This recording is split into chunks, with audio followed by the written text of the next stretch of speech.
Hello everyone, it is Joe here from Omnipoke, the channel that brings you guys everything Pokemon.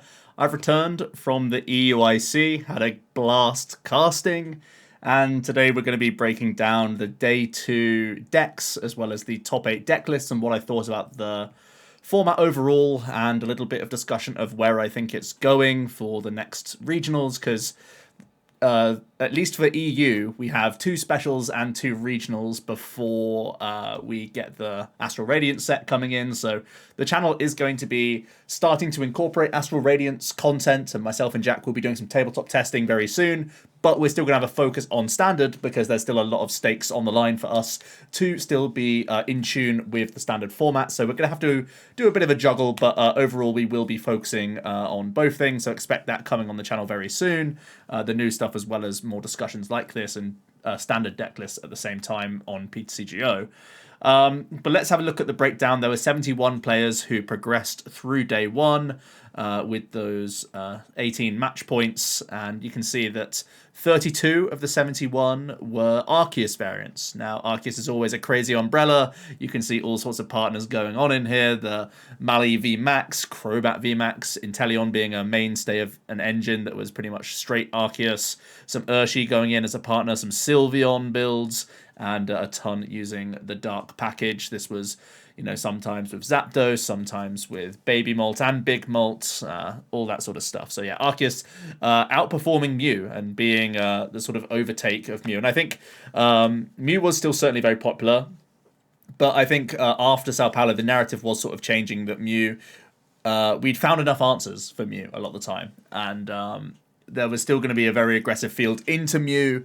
People were still respecting it as the top deck, but not wanting to play it themselves and having, more control over just getting pathed and cheesed, that sort of thing, and just getting wrecked in a prize race by Galarian Bird, which was an issue, because as we've seen, it was not only Dark Arc builds that were able to incorporate this, but also from Liverpool, Urshifu Dark, and there was actually 10 Urshifu that made it in to day 2, and they obviously went very deep into the tournament.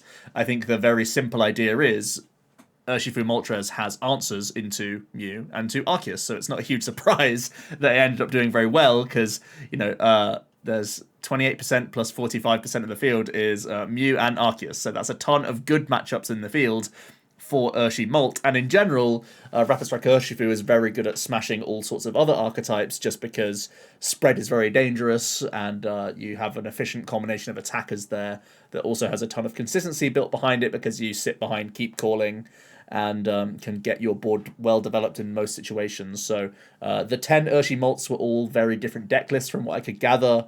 Certainly there was a number of the Europeans having a very different list to the Americans, and Gustavo Wada out there championing his own list that seemed to do very well as well, as you all know. So Urshifu seemed to be a counter to the other 2 decks. Not really like a rock, paper, scissors style thing, because Urshifu had matchups into both of these. So really it was just like an anti-meta deck targeting the 2 most popular archetypes, and that's a no-brainer really why it did as well as it did during this tournament.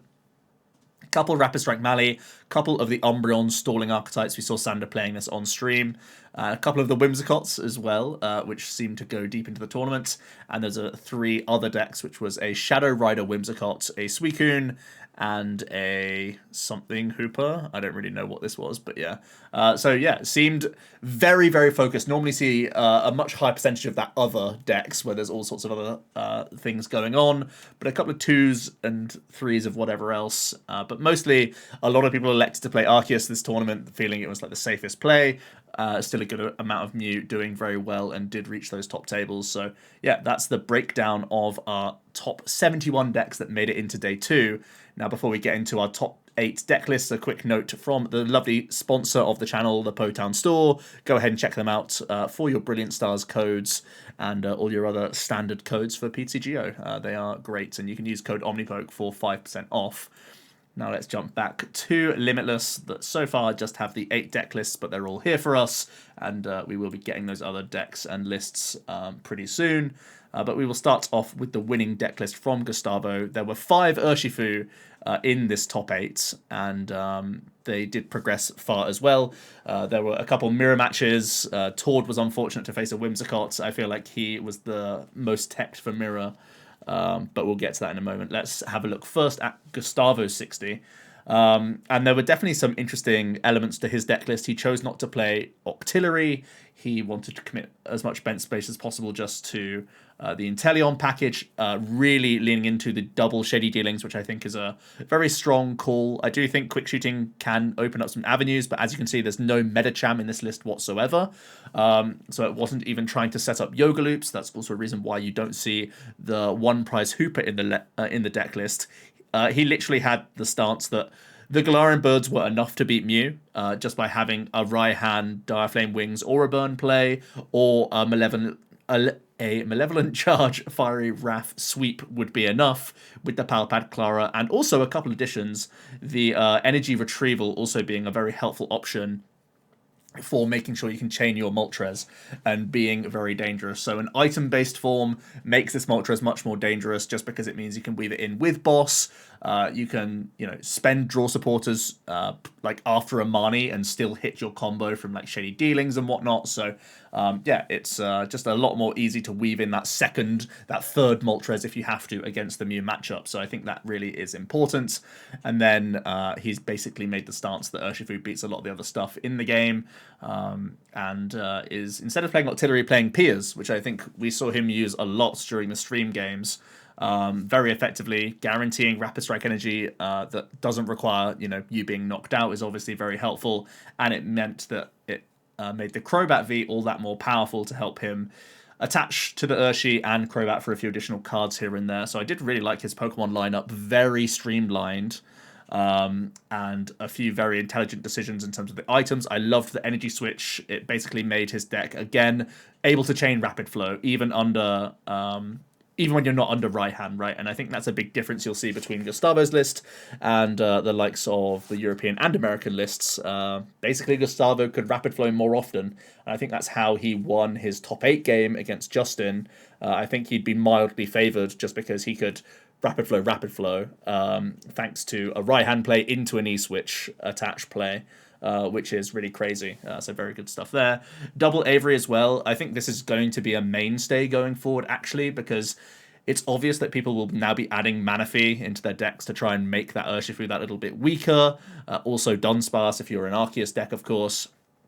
But Avery still puts them in a horrendous position, actually, because they basically have to sacrifice their Inteleon engine, or their Barrel engine even, just to keep Manaphy Dunsparce in play, because they need to still have a backup attacker and their active Arceus a lot of the time. So the double Avery gives Arceus players a catch-22, even if they are playing Dunce, and even if they are playing Manaphy, it will still be highly disruptive to ruin their board state. Avery very good again in like mirror match situations, very good against Rapid Strike Malamar, which is kind of more difficult for Gustavo's list because he's not playing Yoga Loop or Hooper. He can't go down like the Hooper Moltres game plan. He probably does have to get Rapid Flow involved. He doesn't play Water Energy for Aqua Bullet either, and doesn't have Quick Shooting, so I think he's relying on the disruption of Avery, having Escape Rope to push Malamars to the bench so that you can knock out multiple threats on the same turn, because Malamar has a natural resistance, so Rapid Flow actually doesn't knock out an active Mali. You need to rope them, so I think that's his approach there.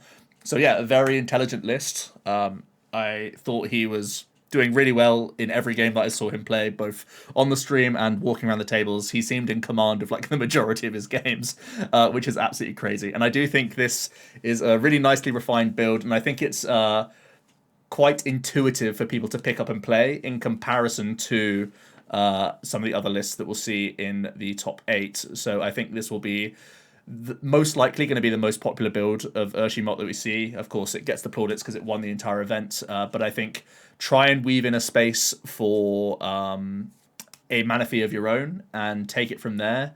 Don't really know where the space comes from. I do feel like you could get away with one Avery, but at the same time, I'd like a Bird Keeper in here as well. So maybe down to one Rope is a reasonable cut here just to make space for that Manaphy. I think that's probably the most cuttable card that I can see here. Like I could see myself trying to like steal a space by going Avery to Bird Keeper, Rope out of the list, so I retain the same number of switch cards, but then add in the Manaphy. I think that's probably going to be the line that I go for. But in general, loved his deck list, and he did so well on stream. Then we see Frank's Whimsicott deck list. Whimsicott has got really popular online from the last 2 days as well that I've been testing. The Trick Wind attack is pretty annoying for Arceus, especially when you're playing a high Crushing Hammer and Fan of Waves count. It's obviously a straight up win con against Mew, especially because you're also playing Path of the Peaks. You can slow them down, help you build into this Whimsicott. It's playing EXP Share as the only way of retaining energy, which makes me a little bit nervous. And I do think that if I was to play this archetype, I would personally want to play Luminion and a Raihan, or something like Pokegears and Raihan to give myself an extra avenue of retaining attachments, because I think too many times on stream, Frank was getting these awkward hands, which is possible with a deck that only has the consistency of a turn 2 Barrel and like 1 Crobat. I know you have a lot of basic outs of Fog Crystal and Quick Ball and Ultra Ball, and I know that even though you only have 8 basic energy, you also have the Fogs that can be energy attachments, but against early pressure, especially from you, if you don't find a path, I feel like you can just fall prey to aggressive starts from decks.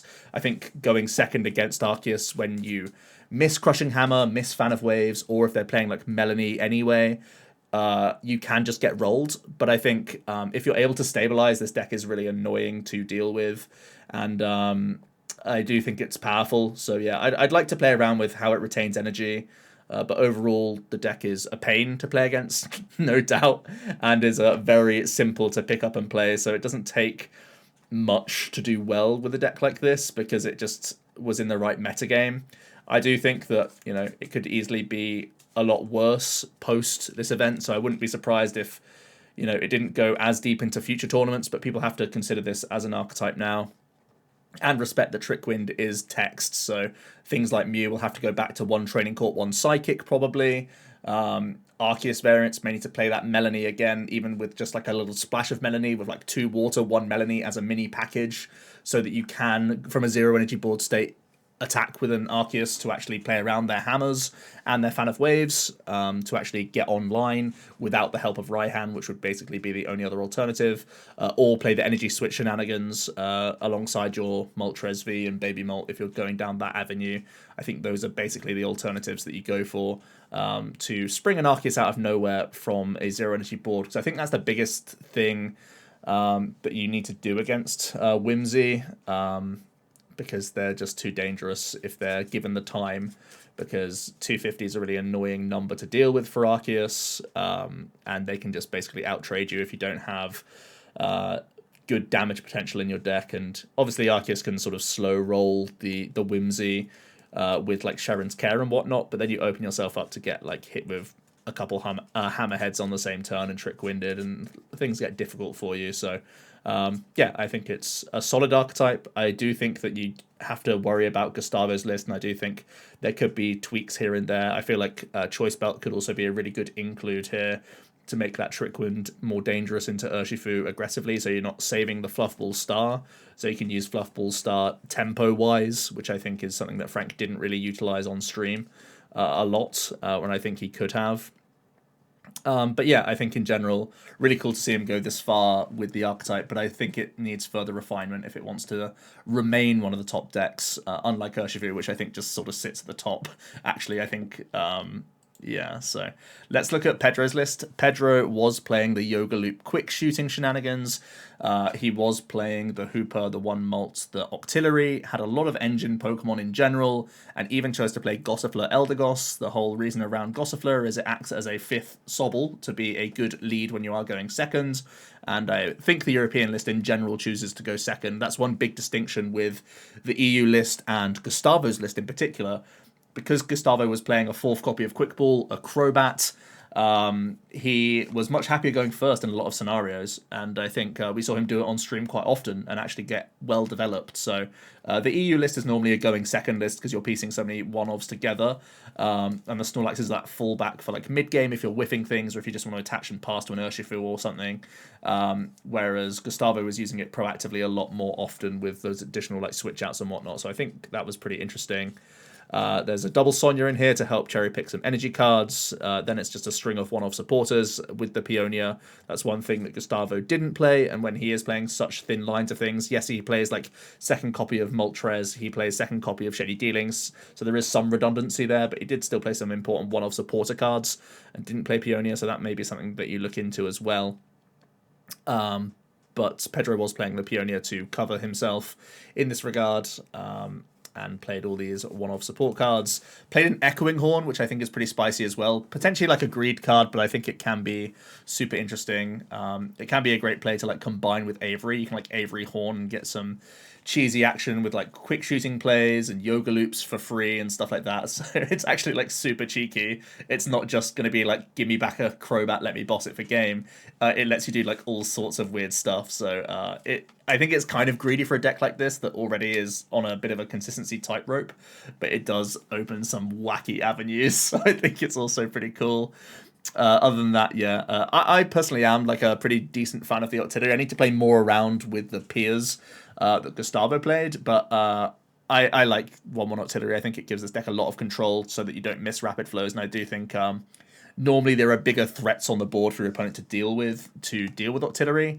That being said, though, with so many mirror matches going around and like Avery being a card and whatnot now, maybe Octillery is just a luxury that you have to cut, even though you think it's a good card, because you won't be given the luxury of bench space. And once again, we need to work a Manaphy into this list. So I could easily foresee the Eldegoss going. I could easily foresee Octillery going, just victims of the fact that there are mirror matches around now, and you need to streamline and get more supporters in the deck, basically, so you can continue to draw cards under your opponent's like ruining your bench and whatnot. And yeah, I think that's something that you can all appreciate, basically. But I think when Manaphy comes in, these mirrors get a lot more controlled and a lot more slower pace at the same time, so it might be even more resourcey. We'll have to see. Then we have Mateus, the only Mew player who made it, playing some interesting stuff, actually. Choosing to play the Jammer Belt combo. I'm sure Jammer would have been a really nice card to have had if ever they came up against the Umbreon deck, because you immediately win by playing Tool Disruption against the Sun and Moon badge Eldegoss Loop combo, which I think is good. Also, Frank's deck auto wins the Eldegoss Loop combo, by the way, just because you stop the Eldegoss from attaching double turbo. So if you are concerned about the Sander deck, those are simple options, and obviously Arceus and Urshifu can both add Tool Jammer if they wish. But Tool Jammer does make a good amount of sense in Mew anyway. I know a number of people were already looking towards that, so pretty decent overall there. Then just having a lot of consistency. Is playing double Fog Crystal and Pumpkin, so has the huge amount of outs against Path, which is always a nice peace of mind thing, even with just the 2 Rose Tower. Does play a basic Psychic as well, so a bit of protection against Whimsy. I do think I would easily see one copy of Training Court coming back into this list. Is playing the 4-2 Mew, which I think again is also like one of those more commonplace things. But it's also playing a spicy Scoop Up Net, and I think Scoop Up Net is actually like a really good bait into Urshifu, where you can do the Oricorio and Meloetta thing, and you can bait a Hooper into hitting you for 70, and then Scoop Up Net to pick up your damaged Meloetta or damaged Oricorio, and deny a Yoga Loop play, which is one of the avenues that the European list, at the very least, would go for against Mew, to buy a free turn of Breathing Room to allow you to like power up an Urshifu out of nowhere while the Mew player can't respond to you safely. So I do think the net served more purposes than just recovering Pumpkin Pit. It was also a way to play around the the Yoga Loop play, as well as being that 4th switch out, which you often see in the deck. You know, you see the 2 switch, the 1 rope, the 1 net. Normally it's 2 rope, 2 switch, right? But in this case, the Scoop Up Net at least can be like free retreat with Mew, pick up the Meloetta or the Oricorio and just slam it back down if you need to. And it's usually a burnable as long as you put like Oricorio in play, or if Meloetta hasn't got energy attached to it, it's not the worst card that can sit into your hand, because you can usually find a way for it to be useful. And even in Mew Mirror, if you go like first and you put like double Meloetta down, and for some reason your opponent like chooses not to KO one of your 1 prizes, you can like pick up that card and transfer it into a Genesect to buy yourself space, or for weird like Psychic Leap plays, you think you're board locked or your opponent thinks that you don't have a Psychic Leap available, you can do that net, bench, and leap from a board state where they wouldn't have expected it. So pretty interesting on all fronts, and also the one net covers you just in case you start the pumpkin, which no one really likes. So actually pretty intelligent deck list, even though it was a couple tweaks there. Then we see Tord's list again. I feel super bad for Tord because his tournament run was absurd, and I think he had the best deck list in the room, but he just got very unlucky with hitting Frank in his top 8. Not only did he hit Frank in top 8, he really bricked in the top 8. I think he started Metacham game 1 and Manaphy game 2, and I think in neither game he had access to Sobble turn 1, which is like a super low roll and like really rough, and Frank was just doing his thing. And I feel great for Frank, and I spoke to him throughout the weekend, and I'm happy for Frank, but it's bittersweet because Tord was super deserving of another IC win by creating the Urshifu deck, then respecting it enough to actually tech a Manaphy to see other people rise to the top, which they did, and then he just didn't hit people in cut. Even after playing his final round to hit, like, he could have simply ID'd with Justin, but he was trying to put himself on a 75% to hit Mirror, or Mew, and his 25% would be hitting Frank, which unfortunately he did. So I actually think Tord's list was not quite as favoured as Gustavo's, but because he played Water Energy, I think he would have had a really good avenue to attack with his Inteleon, because Frank basically was forced into...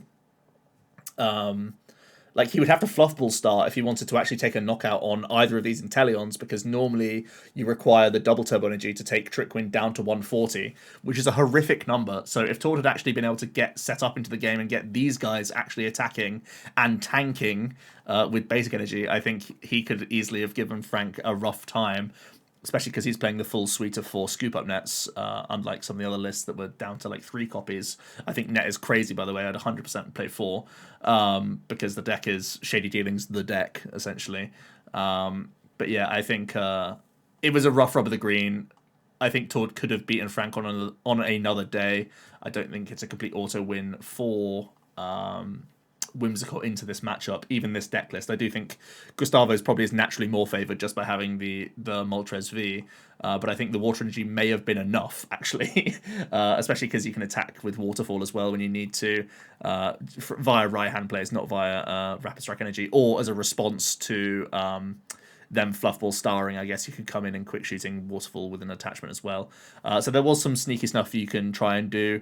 If ever Tord could have Yoga Looped, you can buy a turn off Trickwind for yourself to actually attach Rapid Strike Energy as well, because obviously on your second turn you're allowed to attach Rapid Strike Energy. So yeah, I think there are certainly plays you could make, and I think it's a real feels bad for Tord, because if the bracket had gone a different way, he could easily have ended up winning the whole event. Now, I do know that, he could also, like, if he had ID'd instead, he could have hit the Sylveon, which I think was another deck that he kind of wanted to avoid. I think he tied it in Swiss because he plays Manaphy, which makes it less awkward, but I still think you don't really enjoy that matchup too much, especially a European list that has to go second, which gives the Sylveon player time to Dream Gift into you and get a consistent setup turn 1. So yeah, I think Tord had a rough rub of the green, but who knows, maybe if he'd done different things or whatever, it's still, it's one of those things that you can't say it would have been better or worse.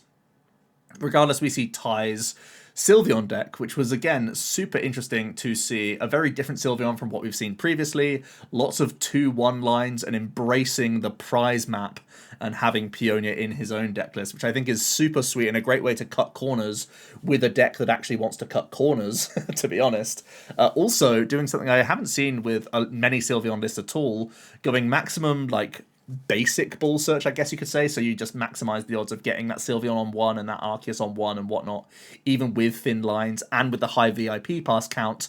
So not only you're doing this, but you're also getting like that Remoraid established, you're getting multiple basics down when needed, going very basic focused, which I think is a really smart move. When you have Dream Gift, you only need 1 Incense or to hit Ultra Ball to get yourself into Starbirth or get yourself into Artillery and really just have an explosive turn 2 as well, which I think is great. The Crobat plus Moltres plus 2 Path package is a little bit of help against Mew.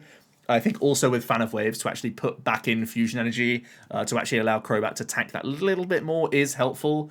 And it's playing the Judge and Marnie combo, so you can Starbirth into Path Peak. Oh, sorry, Path and Judge at the same time, and try and build Dark Pokemon behind it. So it's not too different from playing, an Arceus deck in that regard. So rather than playing like thicker lines of the basics, it's choosing to play VIP Pass, which is like in some respects high rolly, but also why not, right? It's so powerful when it does come off, and you play enough redundancy discard here that you can make the VIPs not that bad to draw into. So very spicy. The Pal Pad is a little bit of a surprise to me. I don't know if you have enough draw engine to actually warrant the Pal Pad, so I don't think you really draw back into this stuff. The Karina's Focus as well, kind of interesting. It's almost like the Big Barrel situation where because you play so many hard discard cards and insta-playables when you need to, the Karina's Focus is just a searchable supporter, and I don't think it's a bad idea by any means, and this could be some good Marnie protection as well, so pretty interesting there. I do feel like the Urshi is getting a little bit weaker in general because people will be playing Manaphy now, but I do still feel like Sylveon is a very good answer to Urshifu. If you want to go back and watch Ty's game against Nico, it didn't seem close at all. So, yeah, being allowed to like freely Dream Gift and get into Starbirth is just absolutely absurd. So I think Sylveon could actually be an archetype, and some also really clever decisions to play like 2 Water, 1 Melanie. It just helps you get into Rapid Flow, it helps you get into Trinity Nova from 0 energy board states, even Max Harmony is that little bit easier to use, so very clever list all round, and it plays similar to like a Raihan to even get an explosive Moltres out of nowhere as well, with the Direflame Wings Melanie attached play that you can go for. So need to play around with Sylveon. It's been a while that since I did last play with it, but this is so different to other builds that yeah, lots of counts that are really interesting to sink my teeth into, but I think in general, decent metical, just via type coverage being so strong.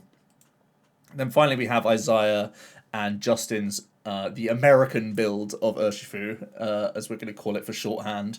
They have some interesting cards as well. They do play Quick Shooting Yoga Loop. They're also playing Throwing Coach. Throwing Coach is really weird when you're not playing Telescopic, in my opinion. So I think that's a bit of a strange choice. But I do really like the 2 Celebrations Mew. I think it's a very solid pivot alongside the Air Balloon that can give you some incremental value and some Marnie protection, which I think is one of the deck's biggest kryptonites, because the Mysterious Tail just basically gets you access to those last few Level Ball and Incense and Nets that are rooting around in your deck, and a lot of the time you've been Marnied because you've got Shady Dealings in your hand, and this just gets you access back to Shady Dealings. Which is very clever. So I do like the Muse here. What else can I really say about it? They're playing the Research as well, which is not too bad under to protect against Marnie. I feel like 1 Fighting Energy Double Court is reasonable. The other counts aren't too crazy here whatsoever. For me, I just feel like the Persimion's a little bit out of place. Maybe Fling is still part of their strategy as an attack, but I feel like it's way worse when you're not playing Telescopic. But I guess it can be a surprise factor option alongside Quick Shooting, and it does give you some explosiveness with the Rapid Flow. Personally, I think I'll be cutting Persimion just straight away because I think there'll be more Manaphy anyway in the format, and you need to lean into just Gale Thrust and Cheryl a little bit more, I think, with the deck. But I do like Celebrations Mew. It was something I was testing at the start of the Brilliant Stars format, actually. Not with Urshifu, of course, but I was testing it mostly with Arceus. And I do think it has a lot of potential, and always have, really.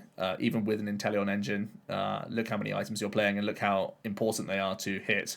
Even just dipping with that tail pre-Shady Dealings allows you to deal for alternate paths and hit combos, right? It allows you, if ever you get that free net or that free level or incense or get that pal pad, even that's a super high roll that allows you to access more things all in one go. The one thing I dislike about the American list is that they're playing no artillery and no peers. That's the thing that really scared me. It meant that you had to just kind of draw into Rapid Strike Energy, which never happens, or you're just committed to Raihan all the time, and when you're only playing Raihan pad, it puts you into awkward spots. And I think we saw a number of games where the Urshifu player, even in games they were winning, they could have really put more pressure on if they just had guaranteed attachment of Rapid Strike energy. But because they only played like things like Birdkeeper and Cynthia's Ambition and all this other stuff, they could only draw a few cards, and if they missed the Rapid Strike energy, they would end up having to like retreat Mysterious Tail Pass or something like that. So or just like sacrifice a one prize Pokemon. Yes, there were still things they could do, and yes, ultimately a lot of the time they were still in like really favorable board states. But I think as more archetypes are going to be playing Manaphy and whatnot, those turns that you didn't get, or like those turns you had to pass, your opponent will punish them a lot more. So I do think that weaving in appears, like we saw from Gustavo, will be an important include, and I think again the Manaphy is going to be an important include as well. But yeah, I like the Mew being just additional early game consistency. Not quite as good as leading a Sobble, but it's something you can do going first, obviously, as well. Similar to like a Snorlax, but more proactive, which I think is cool. So yeah, not a bad list by any means. I'm also kind of weirded out by 4 Quick Ball 3 level. I think it's a better flip-flop most of the time. Maybe the idea is they choose to go first a little bit more with their list, which is why, because they have the Mew, right? So they give themselves maximum outs to just get Urshi attachment turn 1, and that's just a very dangerous state of affairs against at least Arceus players. It's very bad to go first against Mew, I think. You basically always want to go second into the Mew matchup because you represent a one prize match a game much more. But in general, I think it's a very solid list. And just to confirm, I believe Justin played the exact same list. Yeah, it's written down here. So yeah, the same list that we've just seen, also making top 8. So yeah, Urshi can come in many forms. I think almost everyone will be playing Manaphy now. Here's the thing, right? So Arceus decks need to play Manaphy and Dunsparce and Recovery, which either comes in the form of Clara or Rescue Carrier. Probably a better answer, to be honest. But even then, Gustavo was playing Avery. I believe these guys were playing Avery as well, right? So no, they weren't. Okay, so Gustavo and Pedro and Tord all played the Avery anyway. That completely ruins a fully teched Arceus because it means they need to commit their board to like Arceus, the thing they powered up, and a Manaphy and a Dunsparce, which is terrible, right? Because you've lost your Inteleon engine. It may lead to Arceus players moving away from Intel altogether. I think it's just too volatile of a format. So you can have Bibarel instead, which is just a one board space that can accrue some value and is slightly better against Urshi. So as much as I do think that, Inteleon is crazy, look at it litter the top A, right? It's by far the best engine in the game, but Urshifu, especially with Avery, just makes Inteleon a liability almost in the mid-game against Urshi, which I think we have to really respect. So I think I'm going to be looking at some Bibarel engines. I also want to look at Jolteon Memory Capsule to really punish this very wacky draw engine style of a deck that has a ton of one-offs, and I feel like that's really going to wreck a lot of people. So definitely want to try out Jolteon Memory Capsule. The only way you can make Jolteon Capsule consistent, because you can't play your own Inteleon engine, is that you need to play Starbirth. So you need to play Arceus as well. The thing is, Arceus is naturally weak into the Urshifu, so either you're playing like Jolteon with Manaphy, just so you can Manaphy early and protect your Eevee and protect your like board state, protect like your Bidoof and whatnot. So that's still something I need to work out. So maybe you need to play like Scoop Up Nets as well, just to get things like the Manaphy off your board once you've developed Jolteon.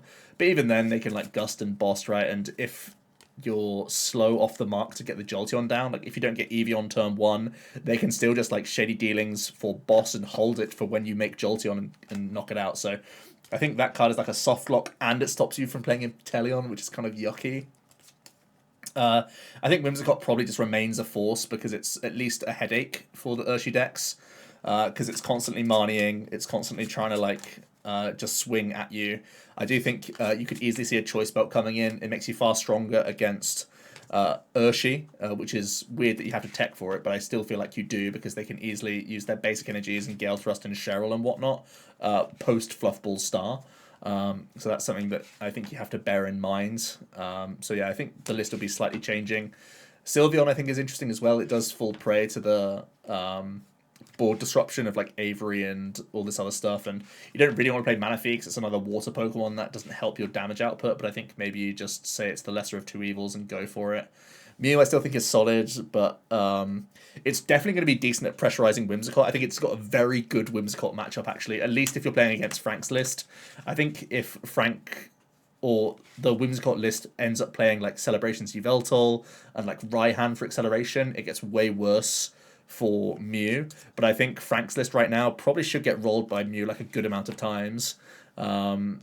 Even making Frank's deck like go first into Mew, I think is really scary because I think it falls to like a lot of early game pressure and like ropes and stuff. So yeah, I actually think Whimsicott is not that favored into Mew.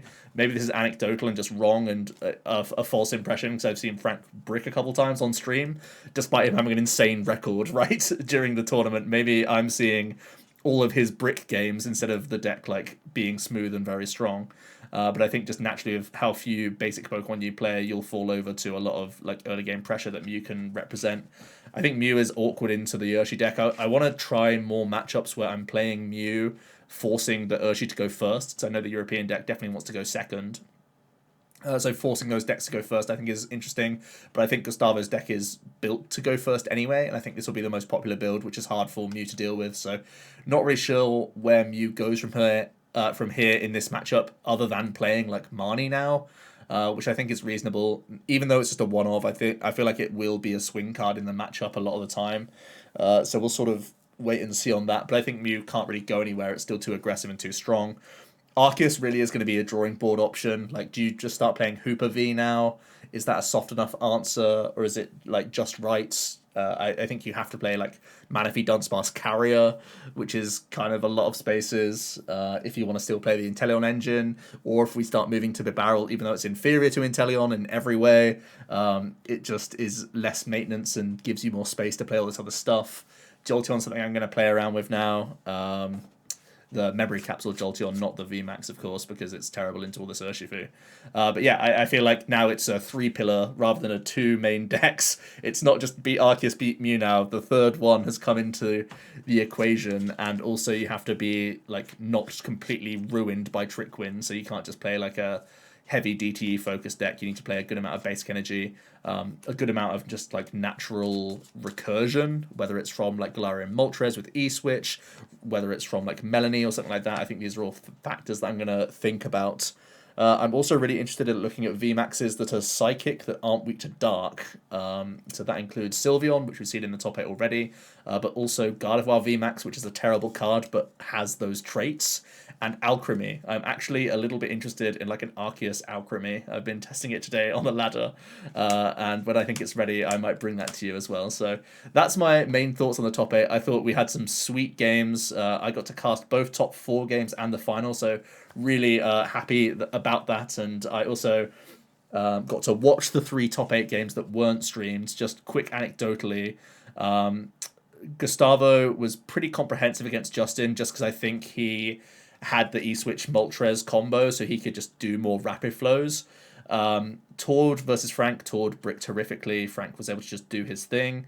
Pedro and Isaiah had a very close top 8 series where they were both ruining each other's engines, and I think that was probably the closest of the top 8 matches, which would have been really interesting, even though it was a bit of a clown fiesta. And I do feel for Ty, who hit Mateus in a field of Urshifu, right? I'm sure he was licking his lips when he saw the top 8, but yeah, he basically hit his worst matchup, and essentially Path didn't stick, and that was the game that was featured on stream.